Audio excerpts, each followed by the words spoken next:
იცით ტრადიციულ პროფესიებში, მაგალითად, ხუროობას რომ სწავლობ, ეგ ცოდნა ფაქტობრივად მთელი ცხოვრება მოყვება. კი, მყარ საფუძველს ქმნის. ხო, მაგრამ ტექნოლოგიების სამყაროში ჩვენი ცოდნა რაღაცნაირად რადიოაქტიური ელემენტივითაა. რაღაც დაშლის პერიოდი რომ აქვს. ეგ ძალიან ზუსტი შედარებაა. კვლევები პირდაპირ გვიჩვენებს, რომ დღეს ტექნოლოგიურ სფეროში იქნება ეს კიბერუსაფრთხოება თუ ქსელური ინფრასტრუქტურა, ამ ტექნიკური უნარების ნახევრად დაშლის პერიოდი კატასტროფულად შემცირდა. ანუ, რამდენ ხანზეა საუბარი? სადღაც 2-3 წელზე. ვაუ, მოიცა მართლა ეგრე ცოტაა. დიახ. ანუ თუ დღეს რაღაც კონკრეტული სკრიპტული ენა, ან როუტერის მოდელის კონფიგურაცია ზეპირად ისწავლეთ, 3 წელიწადში მისი აქტუალობის ნახევარი უბრალოდ ჰაერში აორთქლდება. ის, რაც დღეს ინდუსტრიის სტანდარტია, ძალიან მალე გამოუსადეგარი იქნება. ეგ მართლა შოკის მომგვრალია. და მოგესალმებით ჩვენს მუდმივად განვითარებაზე ორიენტირებულ მსმენელებს. თუ ახლა ჩვენთან ერთად ხართ, სავარაუდოდ სიახლეების ათვისება თქვენი ყოველდღიურობა. 100%-ით. დღეს ჩვენ გვაქვს ძალიან განსაკუთრებული სიღრმისეული განხელვა. ჩვენ წინ გვიდევს უახლოგიიდან, ნეირომეცნიერებიდან და განათლების ექსპერტების მასალებიდან. კი, ძალიან საინტერესო წყაროები გვაქვს დღეს. და ჩვენი მისიაა გავშიფროთ მომავალი IT სპეციალისტებისთვის სწავლის ფსიქოლოგიური არქიტექტურა. ანუ არ ვისაუბრებთ რაღაც ზოგად ბანალურ რჩევებზე. ხო, ეგ ნამდვილად არ გვჭირდება. ზუსტად. მიზანია მოგაწოდოთ ახალი ინფორმაციის სწრაფად ათვისების, ადაპტაციურობის და, ასე ვთქვათ, საკუთარი ტვინის დახაკვის მეცნიერულად დადასტურებული მეთოდები. ხო და ოკეი. მოდი დეტალურად განვიხილოთ ეს ყველაფერი. სიამოვნებით. როდესაც ასეთ გიჟურ ცვალებად გარემოში გვიწევს მუშაობა, საიდან უნდა დავიწყოთ საერთოდ ჩვენი ტვინის მომზადება? პირველ რიგში, უნდა ჩავიხედოთ ჩვენი ტვინის ბიოლოგიურ მოწყობაში, ანუ ჩვენს ჰარდვერში, ასე ვთქვათ. ჰარდვერში. გასაგებია. ხო, სანამ ვისწავლით თუ როგორ უნდა ავითვისოთ ინფორმაცია სწრაფად, უნდა გავიგოთ რა ემართება ტვინს, როდესაც ის ეჯახება ახალ ძალიან რთულ ტექნიკურ დოკუმენტაციას. ფსიქოლოგიაში არსებობს ასეთი ფუნდამენტური კონცეფცია, კოგნიტური დატვირთვის თეორია. ანუ რას გულისხმობს ეგ თეორია ზუსტად? ესე იგი, ადამიანის სამუშაო მეხსიერებას, რომელსაც ყოველდღიურად ვიყენებთ ახალი ინფორმაციის გადასამუშავებლად, ძალიან მკაცრად შეზღუდული ტევადობა აქვს. ის არ არის რაღაც უსასრულო საცავი, სადაც შეგვიძლია ყველაფერი ერთიანად ჩავყაროთ. იცი რა, როცა სამუშაო მეხსიერების შეზღუდვაზე საუბრობთ, მე მაშინვე კომპიუტერის ოპერატიულ მეხსიერება, ანუ RAM მახსენდება. კი, იდეალური ანალოგიაა. აი, თუ ჩვენს კომპიუტერზე ერთდროულად გავხსნით ვიდეო რედაქტორს, მერე ლოკალურ სერვერს, მერე კიდევ ბრაუზერის რამდენიმე ათეულ ტაბს და თან მძიმე მონაცემთა ბაზას, სისტემა უბრალოდ გაჭედავს, ხო? აღარაფერი იმუშავებს. ზუსტად ეგრეა. ტვინსაც ეგ მოსდის, ვთქვათ, Active Directory-ის ან რამე ურთულესი ქსელური არქიტექტურის დოკუმენტაციის ერთიანად გადაყლაპვას რომ ვცდილობთ. აბსოლუტურად. ბიოლოგიურ დონეზე თითქმის იდენტური პროცესი მიმდინარეობს, როდესაც ტვინი ერთდროულად ბევრ უცნობ ცვლადს ეჯახება რაღაც ახალ ტერმინებს და ლოგიკურ ბმებს, ხდება კოგნიტური გადადვირთვა. და ფიზიკურად რა ხდება ამ დროს? ნეირონები ვეღარ ახერხებენ ინფორმაციის ეფექტურად გადაცემა სინაფსებში. ყურადღების რესურსი უბრალოდ იფანტება. ამიტომ, როცა რთულ ტექნიკურ სისტემას ვსწავლობთ, ექსპერტები გვირჩევენ ჩანკინგის მეთოდის გამოყენებას. ჩანკინგი ანუ დაშლა, ხო? ინფრასტრუქტურის ერთიანად გააზრებას. უნდა აიღოთ ერთი კონკრეტული მოდული, შეისწავლოთ მისი მუშაობის პრინციპი და მხოლოდ ამის მერე დაუკავშიროთ ის სხვა მოდულებს. თეორიაში ეგ მშვენივრად ჟღერს. მაგრამ მოდით რეალობას თვალი გავუსწოროთ. ტექნოლოგიურ სამყაროში ხომ ყველაფერი ერთმანეთზეა გადაჯოჭვული? კი, ნამდვილად. ასეა პრაქტიკაში. ხშირად უბრალოდ არ გვაქვს იმის ფუფუნება, რომ ინფორმაცია ლამაზ პატარა ბლოკებად დავშალოთ.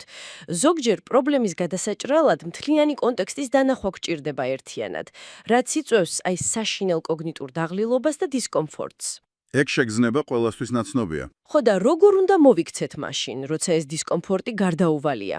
იცით, ეგ დისკომფორტი არა მხოლოდ გარდაუვალია, არამედ აუცილებელიცაა სწავლისთვის.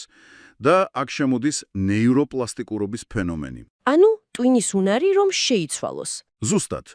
ტვინს აქვს საოცარი უნარი, შექმნას ახალი ნეირონული კავშირები მთელი ცხოვრების განმავლობაში. მაგრამ უნდა გვახსოვდეს, რომ ის ბუნებრივად არის ძალიან ეკონომიური. შეიძლება ითქვას ზარმაცი ორგანო. ხო, ზედმეტი ენერგიის დახარჯვა არ უყვარს. აი ეგაა მთავარი. თუ თქვენ კითხულობთ ან აკეთებთ იმას, რაც უკვე იცით, ტვინი დამატებით ენერგიას არ ხარჯავს.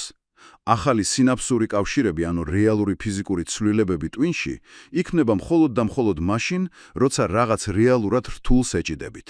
ანუ ის შეგრძნება, რომ თავი გისკდება, ეგ რეალურად კარგია. კი, ის შეგრძნება, რომ თითქოს არაფერი გამოგდით, სინამდვილეში არის ქიმიური სიგნალი ტვინისთვის, რომ არსებული ინფრასტრუქტურა აღარ არის საკმარისი და ახალი გზები უნდა გაიყვანოს.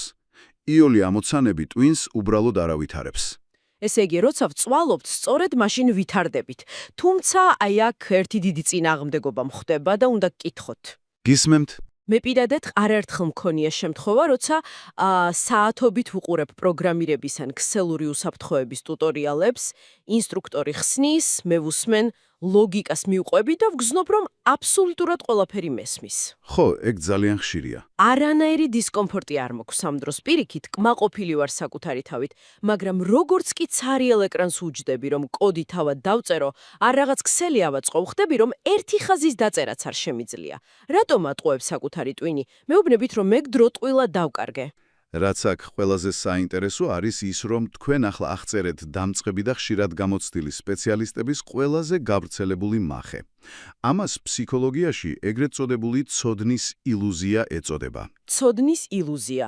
ჟღერს ზუსტად ისე, როგორც გზნობ ხოლმე თავს. მექანიზმი ასეთია, როდესაც თქვენ სხვის დაწერილ კოდს უყურებთ, ან გამართულ სახელმძღვანელოს პასიურად კითხულობთ, პროცესი შეუფერხებლად მიმდინარეობს.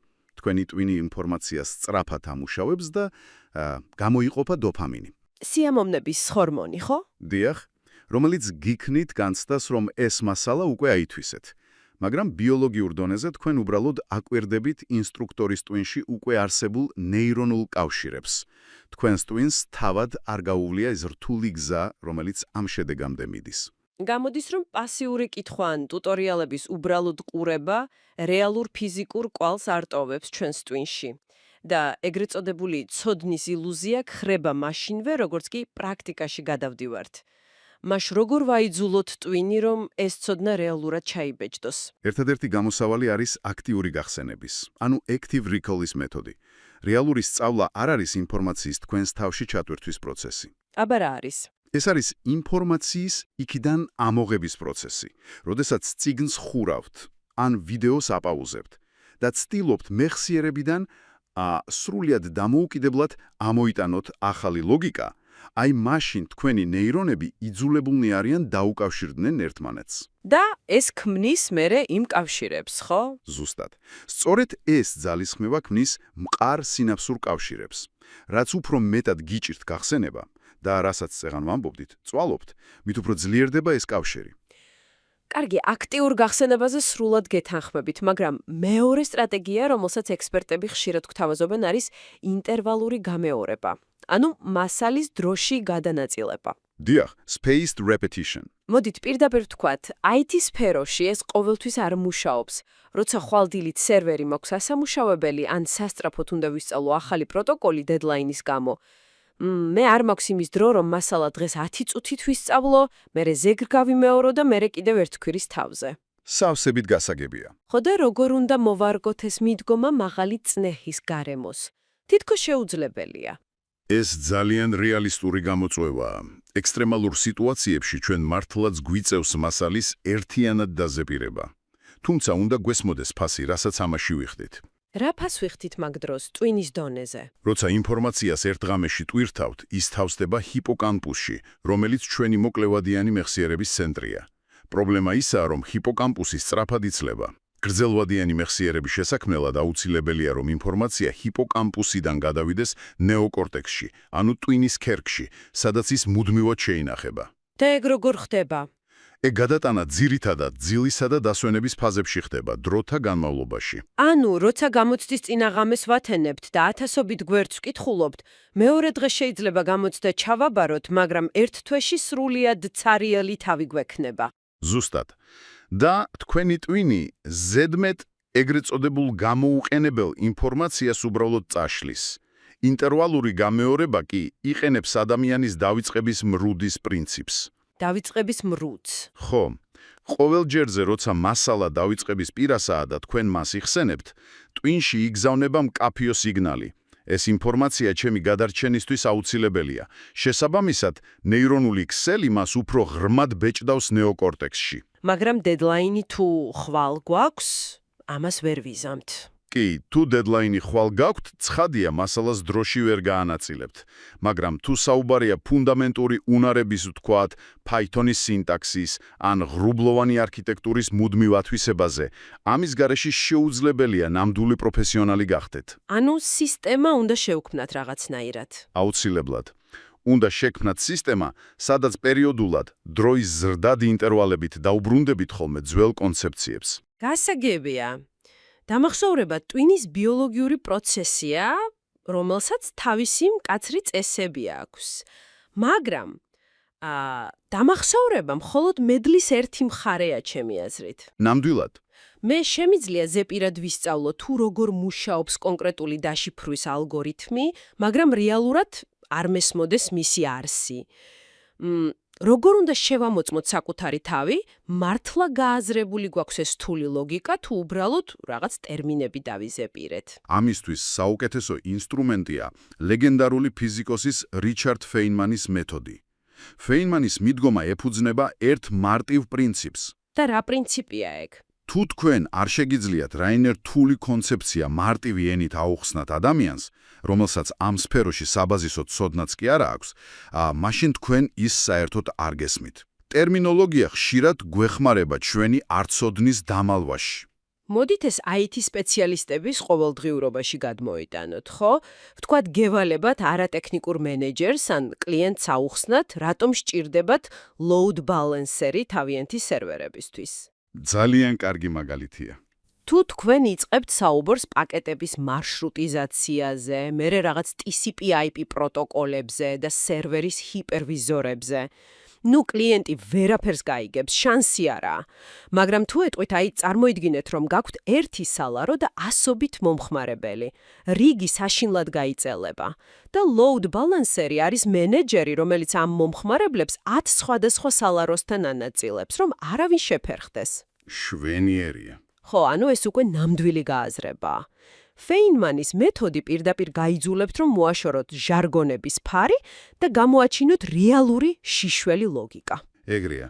და ყველაზე მთავარი ამ პროცესში ისაა, რომ როცა ცდილობთ მარტივი ენით ახსნას, აუცილებლად წააწყდებით მომენტს, როცა გაიჭედებით. ხო, სიტყვები რო არ გყოფნის. დიახ, ვეღარ იპოვით შესაბამის სიტყვას ან ლოგიკურ ბმას. ეს არის თქვენი ცოდნის ხვრელი. ფეინმანის ტექნიკა პირდაპირ განათებს ამ ბნელ წერტილებს და სწორედ აქ უნდა გაჩერდეთ. დაბრუნდეთ წყაროსთან, შეავსოთ ეს ხვრელი და მერე თავიდან სცადოთ ახსნა. აქ ხდება ყველაფერი ძალიან საინტერესო. თუმცა აქვე უნდა შემოვიტანოთ ძალიან თანამედროვე პრობლემა. ფეინმანის მეთოდი გააზრება, ინფორმაციის ამოღება. ეს ყველაფერი ხომ ღრმა კონცენტრაციას მოითხოვს. უდავოდ. ფეინმანი თავის დროზე ალბათ სადღაც წყნარ კაბინეტში იჯდა. ჩვენ კი ვცხოვრობთ სრული ციფრული ქაოსის ეპოქაში. ვცდილობ რთული დოკუმენტაციის წაკითხვას და პარალელურად Slack-ში კოლეგები მწერენ, ელფოსტა მოუჩერებლად რეკავს, ტელეფონზე შეტყობინებები მომდის. ეგ არის 21 საუკუნის პროფესიონალის მთავარი გამოწვევა.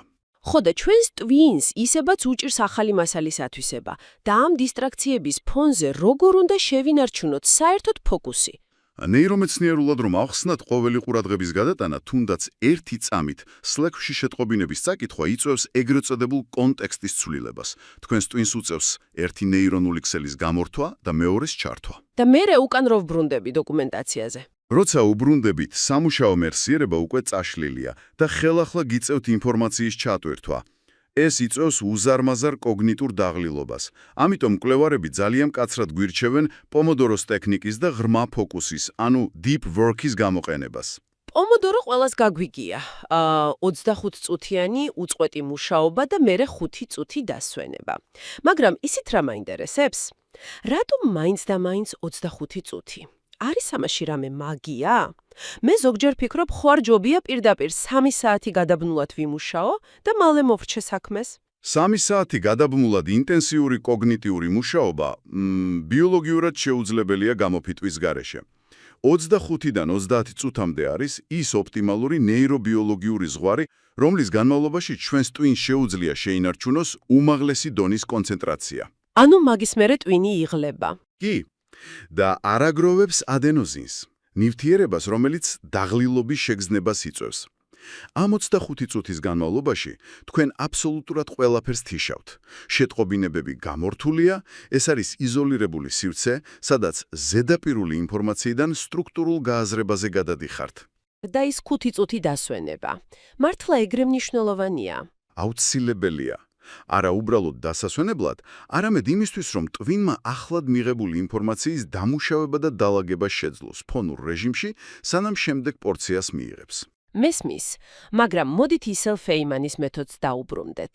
ფოკუსირება ერთია, მაგრამ ყოველი რთული კონცეფციის ასე დაშლა და საკუთარი თავისთვის მარტივ ენაზე ახსნის მცდელობა საოცრად დიდ დროს მოითხოვს. ჩვენ კი ტექნოლოგიურ სამყაროში სულ ვჩქარობთ და, ხო იცით, დრო ჩვენი მთავარი მტერია. დიახ, დრო ყოველთვის დეფიციტშია. საბედნიეროდ, დღეს ჩვენს ხელთ არის ხელოვნური ინტელექტი, რომელიც წესით ამ პროცესს უნდა გვიმარტივებდეს, ხომ? ეგ არის ალბათ ყველაზე მასშტაბური ცვლილება საგანმანათლებლო პარადიგმაში. ხელოვნური ინტელექტის ეპოქა ძირფესვიანად ცვლის არა მხოლოდ მუშაობის, არამედ თავად ახალი უნარების ათვისების პროცესს მომავალი ტექ-პროფესიონალებისთვის. იცით, ზოგიერთი გამოცდილი ინჟინერი წუხს, რომ ხელოვნური ინტელექტი მომავალ თაობას უბრალოდ გააზარმაცებს. აი თუ ტუტორიალების ყურება ცოდნის ილუზიას ქმნის, რას ქმნის წამებში დაგენერირებული მზა კოდის კოპირება? ეს ხომ პირდაპირ კლავს აზროვნებას. ეს არის ყველაზე სერიოზული საფრთხე, რომლის წინაშეც დღეს ვდგავართ. თუ თქვენ ხელოვნურ ინტელექტს იტენებთ, როგორც მზა პასუხების, კოდის ან კონფიგურაციების ავტომატურ გენერატორს, ან უბრალოდ ვაკოპირებთ და ვსვამთ. ზუსტად. უბრალოდ აკოპირებთ შეცდომის ტექსტს და ელით მზა გამოსავალს, ეს იწვევს კოგნიტურ დეგრადაციას. თქვენ კარგავთ პრობლემის გადაჭრის და ლოგიკური აზროვნების უმარს. ამ შემთხვევაში თქვენ აღარ ხართ ინჟინერი ან არქიტექტორი. თქვენ ხდებით უბრალოდ ოპერატორი, რომელსაც საერთოდ არ ესმის, როგორ მუშაობს სისტემა კაბოთქვეშ. მაშ როგორ ავიცილოთ თავიდან ეს დეგრადაცია და გამოვიყენოთ ხელოვნური ინტელექტი ისე, რომ ის ჩვენს სასარგებლოდ, ჩვენი ცოდნის გასაღრმავებლად მუშაობდეს. ინდუსტრიის ლიდერები გვირჩევენ, რომ AI უნდა გამოვიყენოთ არა როგორც პასუხების მანქანა, არამედ როგორც პერსონალური სოკრატული მენტორი. სოკრატული მენტორი. ძალიან საინტერესო ჟღერს. სოკრატული მეთოდი გულისხმობს ჭეშმარიტების ძიებას არა მზა პასუხების მიღებით, არამედ მიზან მიმართული დამაფიქრებელი კითხვების დასმით. მოდით, მსმენელს კონკრეტული მაგალითი ვაჩვენოთ. თუ როგორ უნდა დავწეროთ ასეთი სოკრატული პრომპტი. ვთქვათ, მაქვს DNS-ის რეზოლუციის პრობლემა Excel-ში და ვებგვერდი არ იტვირთება.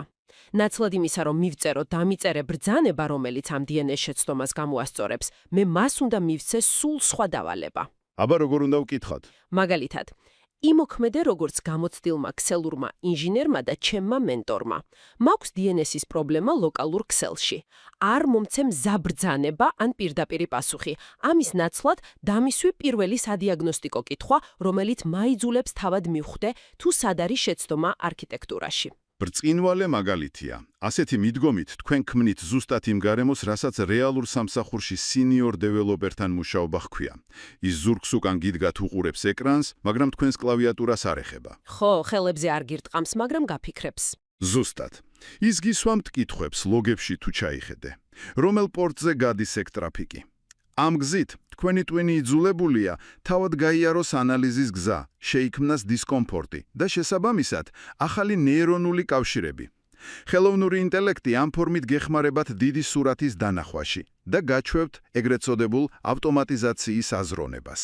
რას მოიცავს ეს ავტომატიზაციის აზროვნება ჩვენი მსმენელისთვის, ვინც ახლა აშენებს თავის კარიერას? ეს ნიშნავს მთლიანი პარადიგმის ცვლილებას. მომავლის IT პროფესიონალის მთავარი ღირებულება აღარ იქნება რუტინული მექანიკური დავალებების შესრულება. ამას ალგორითმები გააკეთებენ უჩვენოდაც. ხო, ალგორითმი ყოველთვის უფრო სწრაფი იქნება. მთავარი ღირებულება იქნება სისტემური ხედვა. იმის ამოცნობა, თუ რომელ პროცესის ავტომატიზაცია შესაძლებელი, როგორ უნდა დაკავშირდეს სხვადასხვა API ინტეგრაციები ერთმანეთთან და როგორ აშენდეს მდგრადი არქიტექტურა. თქვენი მთავარი იარაღი ლოგიკის მშენებლობა ხდება. და ან ყველაფერს, რაზეც დღეს ვისაუბრეთ, კოგნიტური დატვირთვა, აქტიური გახსენება, ფეიმანის ტექნიკა თუ ხელოვნური ინტელექტთან სოკრატული დიალოგი, მჭიდროდ კრავს ერთი ფუნდამენტური ფსიქოლოგიური კონცეფცია. დიახ, ეს არის ცნობილი ფსიქოლოგის კეროლ დუეკის მიერ შემოტანილი ზრდის აზროვნება, ანუ growth mindset. ძალიან პოპულარული თემაა. კი, იმიტომ რომ მუშაობს. ტექნოლოგიურ ინდუსტრიაში მწვერვალებს აღწევენ სწორედ ის ადამიანები, რომლებიც ზრდის აზროვნებას ფლობენ. როდესაც მათ აქვთ შეცდომა კოდში, ან სერვერი ეთიშებათ, ან რომელიმე ახალ ტექნოლოგიას ვერ იგებენ, ისინი ამას არ აღიქვამენ როგორც საკუთარი ინტელექტუალური ლიმიტის მაჩვენებელს. აბა როგორ აღიქვამენ?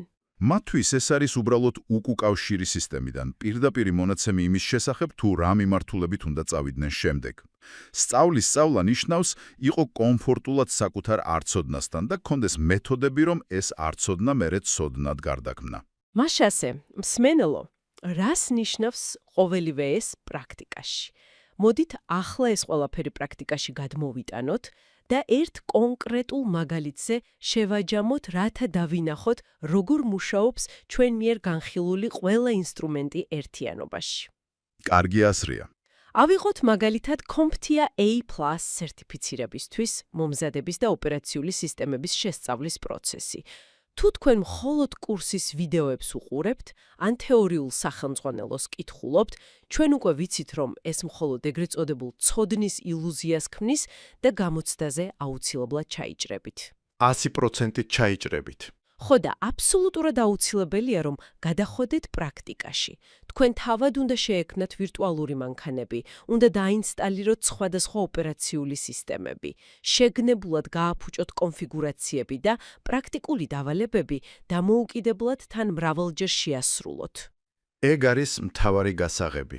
და აი აქ იკვრება წრე, როცა თქვენს ვირტუალურ მანქანაზე ქსელი არ იმუშავებს და იწყებთ ფიქრს, რატომ მოხდა ეს, მაშინვე ირთვება აქტიური გახსენება, რადგან თეორიიდან ლოგიკის ამოტანას ცდილობთ, მერე ერთვება ნეიროპლასტიკურობა, რადგან დისკომფორტის ზონაში ხართ და ტვინში ფიზიკური ცვლილებები მიმდინარეობს, და ერთვება სოკრატული მენტორობაც თუ ამ პროცესში ხელოვნურ ინტელექტს სწორად, მხოლოდ მიმართველი კითხვებისთვის გამოიყენებთ. ეგ არის სრულყოფილი ციკლი იმისა, თუ როგორ იქნება ნამდვილი, ურყევი ექსპერტიზა დღევანდელ ცვალებად სამყაროში. თუ დავფიქრდებით, რამდენად სწრაფად ვითარდება ტექნოლოგიური სფერო და ვიხსენებთ დასაწყისში ხსენებულ ფაქტს, რომ ტექნიკური უნარების ნახევრად დაშლის პერიოდი უკვე 2-3 წელზეა ჩამოსული, ნათელი ხდება, რომ ერთადერთი უნარი, რომელიც არასოდეს მოძველდება და დროის გამოსვლას გაუძლებს, არის თავად ახალი ინფორმაციის ათვისების, ანუ სწავლის უნარი. მართლაც ასია. როცა გარემო იცლობა, ჩვენი გადარჩენის ერთადერთი მექანიზმი ადაპტაციურობაა. თუმცა, სანამ ჩვენს მსმენელს გავემშვიდობებით, მინდა ერთი ძალიან დამაფიქრებელი კითხვა დავტოვო ღია მოსაზრებად. ჩვენ დღეს ვისაუბრეთ იმაზე, თუ როგორ უნდა გამოვიყენოთ ჩვენი ნეირობიოლოგია და ხელოვნური ინტელექტი, იმისთვის, რომ ვისწავლოთ უფრო სწრაფად. მაგრამ მოდით შევხედოთ განვითარების ექსპონენციალურ ტემპს. აბა რა კითხვა? თუ ხელოვნური ინტელექტი უახლოეს მომავალში იმდენად განვითარდება, რომ ის თავად მოახდენს არამხოლოდ რუტინული პროცესების, არამედ ახალი უნარების დამოუკიდებლად ათვისების პროცესის ავტომატიზაციას. ანუ თუ ალგორითმს ექნება სრულყოფილი უნარი თავადვე განახორციელოს სწავლის სწავლა, რა დარჩება ადამიანის უნიკალურ, შეუცვლელ უნარად ტექნოლოგიურ ინდუსტრიაში? არის თუ არა უბრალოდ წმინდა ადამიანური ცნობის მოყვარეობა, ანუ სურვილი გაიყო რატომ და არა მხოლოდ როგორ, ის ერთადერთი კოდი, რომელსაც ხელოვნური ინტელექტი ვერასოდეს დაწერს? ვაუ, ეგ ფიქრი ნამდვილად ტოვებს სივსერს ხმა რეფლექსიისთვის. მართლაც თუ ყველაფერი ავტომატიზებულია, კითხვების დასმის და უცნობის შეცნობის სურვილი რჩება ჩვენს მთავარ მამოძრავებელ ძალად.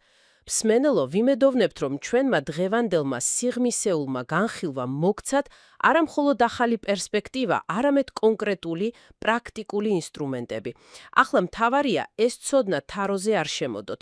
გამოიყენეთ პომოდორო, ითამაშეთ ვირტუალური მანქანებით, დაუსვით ხელოვნურ ინტელექტს სოკრატული კითხვები და რაც მთავარია, ნუ შეუშინდეთ იმ დისკომფორტს, რომელიც ნამდვილ განვითარებას ახლავს თან. მთავარია არა ის თუ რამდენი იცი დღეს, არამედ ის თუ რამდენად ეფექტურად შეგიძლიათ ისწავლოთ ხვალ. დროებით.